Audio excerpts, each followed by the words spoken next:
वक्त हम मौजूद हैं बहादुरपुर खुर्द विकासखंड निगोही। जिस तरीके से हमारा जो देश है वो अगर कहीं विकास हुआ है तो बहुत विकास हुआ है और कहीं नहीं हुआ है तो विकास की धारा को बहुत दूर रखा गया है। हमारे देश में लगभग जो गांव हैं, इन गांवों से निकलकर अलग अलग संस्थाओं में लोग जाते हैं। तो गांव में किस तरीके का विकास हुआ है हम आपको दिखाना चाहेंगे। ये ग्राम पंचायत बहादुरपुर खुर्द विकासखंड निगोही का एक इकलौता ऐसा गांव है जहां पर एक डिजिटल लाइब्रेरी बनाई गई है। ये डिजिटल लाइब्रेरी यहाँ के बच्चों को पढ़ने के लिए और यहाँ के बच्चों के ज्ञान को बढ़ाने के लिए बनाई गई। आइए दिखाते हैं हम आपको ये डिजिटल लाइब्रेरी। ये बहुत अच्छी पहल की गई है यहाँ के जनप्रतिनिधियों के द्वारा। यहाँ के सुविधाओं के साथ ये डिजिटल लाइब्रेरी बनाई गई है। इस डिजिटल लाइब्रेरी में कंप्यूटर हैं और चेयर, बच्चों के बैठने के लिए चेयर है, टेबल है और पूरा जो है वेंटिलेटेड रूम बनाया गया है जिससे कि बच्चों को पढ़ने में कोई दिक्कत ना हो।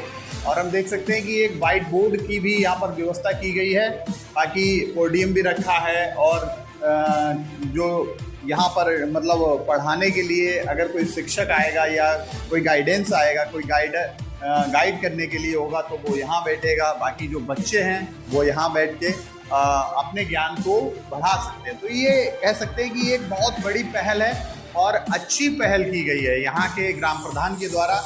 और ये देखिए, ये यहाँ पर फोटोकॉपी मशीन, प्रिंटर मशीन के साथ में है। और जैसे मान लीजिए कोई बच्चे को किसी भी चीज़ का कोई प्रिंट आउट निकालना हो, कोई अगर डिजिटल उसे कोई चीज़ अच्छी लग रही हो जिससे उसे ज्ञान चाहिए तो वो इस प्रिंटर के जरिए वो चीज़ इस्तेमाल कर सकता है, प्रिंट आउट उसका निकाल सकता है।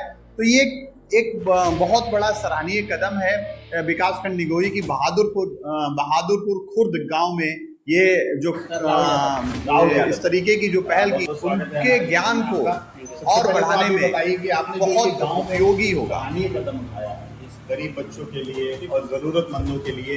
जो बच्चे हैं वो ये ऐसी जो सुविधाएं हैं वो शहरों में उनको देखने को मिलती है, बड़े बड़े कॉलेजेस में, बड़े बड़े स्कूल्स में, तो उन्हें बड़ा अच्छा लगता होगा जब यहाँ।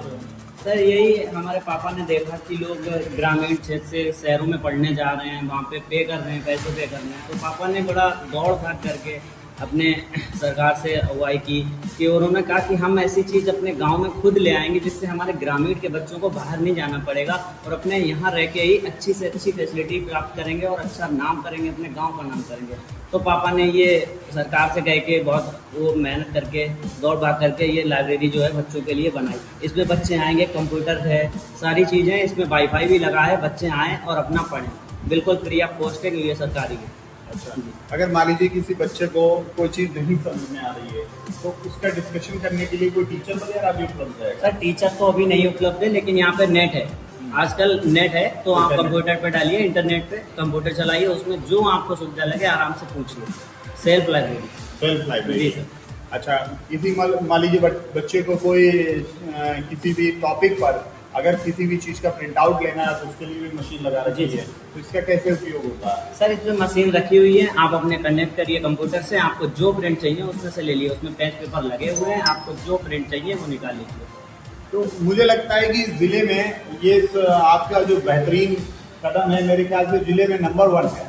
क्या कह सकते हैं इसके बारे में कि और क्या करेंगे अपने गाँव के लिए? सर गांव के लिए बहुत कुछ कर रहे हैं, अभी तक सारी इंटरलॉकिंग डलवा दी है पापा जी ने, और बाकी अभी बच्चों के लिए मेस की व्यवस्था कर रहे हैं ताकि बच्चे एक साथ बैठ के खाना खाएं, क्योंकि एक साथ खाने में अच्छा लगता है, आनंद आता है। तो सारे लोग एक साथ बैठ के खाना खाएंगे, उसकी प्रक्रिया चल रही है। और बाकी पापा जी ने गौशाला वगैरह 3-4 गौशाला बनवाई हैं और ये लाइब्रेरी बनवाई है और बाकी सभी जगह इंटरलॉकिंग डलवाई है, यही सब।